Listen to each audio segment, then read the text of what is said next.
because the food is how you feel, how you are, do you have enough energy? Regular tasks, they all require energy. Even just by us sitting and thinking, we have this consumption of an energy, which is food. So when we are feeding our body, we are also feeding our brain, each of our cell, and it is about becoming more aware of the signals that those aspects are sending to us. So whenever you are feeling hungry, kind of don't ignore that, and to feed yourself. Hello, hi, welcome to the channel. Welcome to Close on Consciousness, the YouTube space where we are exploring spirituality, numerology, astrology, books, movies, and so much more. And in this video, I wanted to talk about food. So I wanted to have a little chat, I guess, about some ideas that I found uplifting in my journey with food, and some points to be part of this conversation to empower us and to uplift us. So let's talk food. The first idea that I wanted to talk about is to listen to yourself. It is about the world that we live in the society, how there is a capitalist system of the consumption with the ideas being projected into us to eat something or when not to eat. So I feel like, of course, it is better for our bodies to have a structure in a way that we would consume the food at the same time every day. But also, when you don't want to eat, why should you eat? So I feel like this is about listening yourself. When are you hungry? Because if we think about the most fundamental way, food is the way to supply energy for ourselves, mentally, physically, energetically. But if you are not hungry, why would you consume food? So I feel like the first step that would help everyone in their relationship with themselves and especially with the food is to listen to yourself. When would you like to eat, but also when would you like to drink? Because there is a conversation of drinking more water. So I feel like it is not about drinking more, but maybe drinking enough water for yourself. It may sound controversial, but I feel like it is about the balance. It is not about the more or less, but it is about enough. And it is about this balance of, not too much, but not too little, but also when, not too early, not too late. Because for example, if you feel hungry and you may think that, oh, I'm usually eating at a certain amount of time, so maybe I should not be hungry, I should eat in 2 hours later. And it is about, why would you push that idea on your body when the body is literally sending you a signal to eat, that it needs an extra energy? So when we tap into this understanding of the energies and all of other processes being also present to the physicality, to the material world, it is about seeing the purpose in every one of them. It is about seeing that there is so much more happening that we don't see, that we don't perceive, maybe that we don't understand yet, or we just don't understand. And maybe the body needs food right now, so it is about getting what is needed at a certain amount of time, and rather than snacking before the actual food consumption, maybe it's better to have a full meal when you feel the need. It is ultimately a journey of listening to yourself, tuning to your body, which can be the unlearning process of how we grew up as a society, of what is the norm, what is polite, and the idea of what you should be doing that is coming outside. So it is the reversal process of removing those outside ideas being projected into ourselves and tuning to ourselves and to seeing what is needed, when, how much, to attain this balance and to be our best selves. The second idea is to know your food, to know what you are consuming, what you are putting into your body, whether you are eating meat or not. It is about knowing your food, where it's coming from, to trace back those steps of the food, where it came from, knowing your food in a way of how it is being made? Is it manufactured? Or, of course, the farmers market would be the best solution, but there are different scenarios happening in the world, and it is about applying what you have in the best way that you can. So if you have an all year round access to the farmers market, that's great. That's what you have, and you can also make this choice. But if you don't, there are other ways to be mindful of where your food is coming from. With that, I wanted to get to how much additional supplements is being put into the food. So to be mindful of that and to know your food in a way, what are you consuming, which group are you consuming, and if you found out that one of your most consumable food is not as clean as you would like it to be, maybe to know your group, you can see how you can supplement it in a different way and from what is available to you. So it is about knowing your food, just to know your food, because there is an idea, for example, of eating more greens. Most of the greens that are being packed and that are labeled washed, they are washed. It is better to buy the same greens that would be without the additional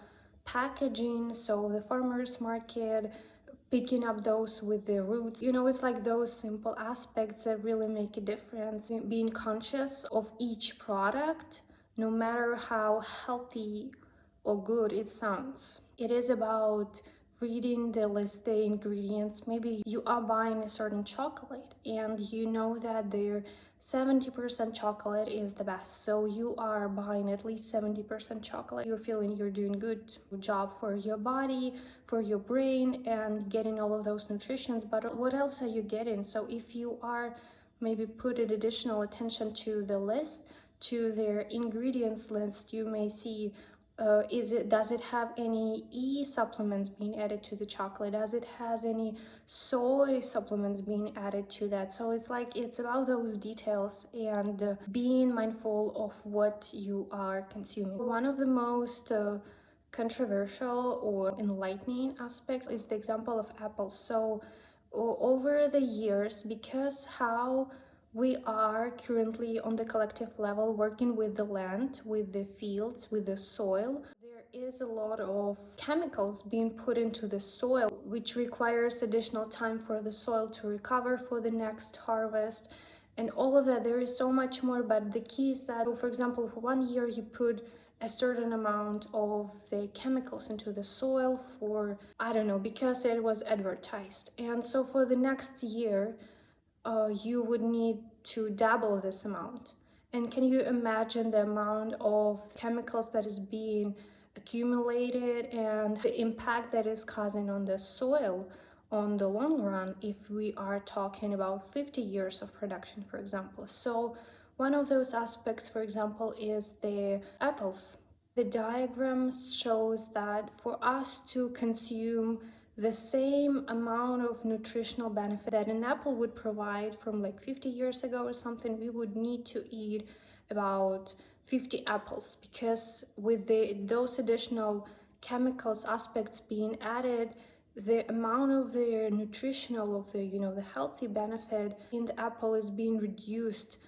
And you may think, okay, so I would just level up my apple consumption. But if you think about it, what else are you consuming? It is about those aspects and seeing how it is produced. What is this food that we are consuming? The third idea is to find balance. So again, I feel like it is about working with what you have or what is available to you. But in this way, I wanted to encourage to be mindful of finding balance, what we are consuming in a way of what it is in terms of their science of the foods. So there is a percentage distribution of how much of each food group can be consumed in a balanced way for the body. So I feel like it is about knowing that proportional distribution, but also to, in a way of, with the first step, knowing your body, know your own proportion.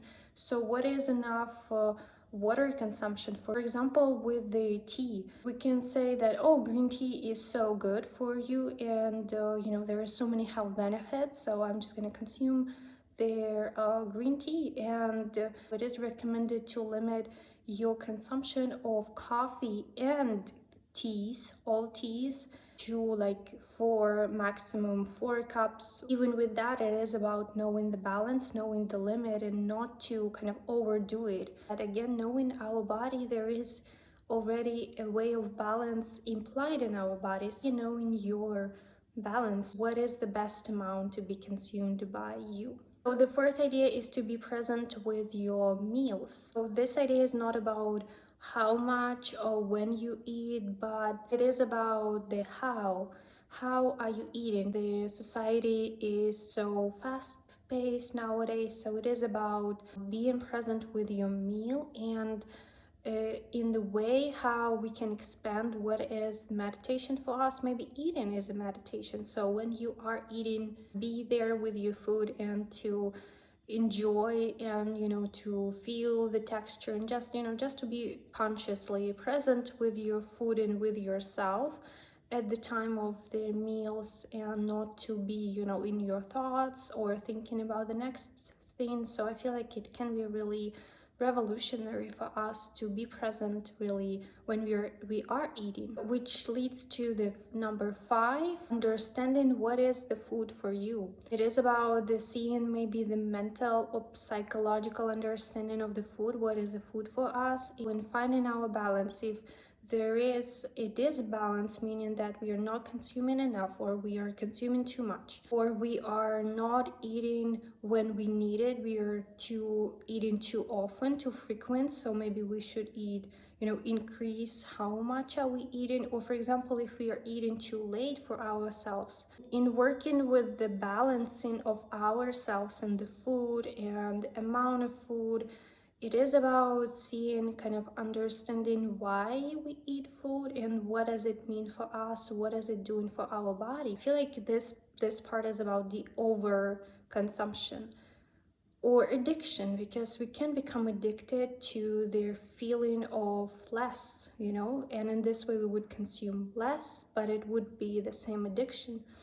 So I feel like this is about their addiction aspect. How to get rid of it is to see what it is, to know your why. Why are you craving it? Maybe there is a psychological attachment that is being connected by our mind to a certain product, and we crave it just to feel this comfort. By our awareness, we are able to shine a light on it and to liberate ourselves from, become more conscious, and you would attune, understand what it does to your body and what it does to your mind, and you can kind of work with this information further.